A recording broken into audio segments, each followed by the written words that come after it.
आज मैं आपको बताने जा रहा हूं कि कैसे प्याज और शहद से एक प्राकृतिक खांसी का सिरप बनाया जा सकता है। सबसे पहले एक प्याज को बारीक काट लें। फिर उसे एक कटोरी में डालें और ऊपर से 1 चम्मच शहद डालें।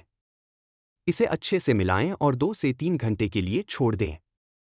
प्याज से रस निकलेगा जो खांसी को कम करने में मदद करेगा। जब रस तैयार हो जाए तो इसे चम्मच से लें। यह सिरप न केवल खांसी को कम करता है बल्कि इम्यूनिटी भी बढ़ाता है। तो अगली बार जब खांसी हो तो इस आसान और प्रभावी नुस्खे को जरूर आजमाएं।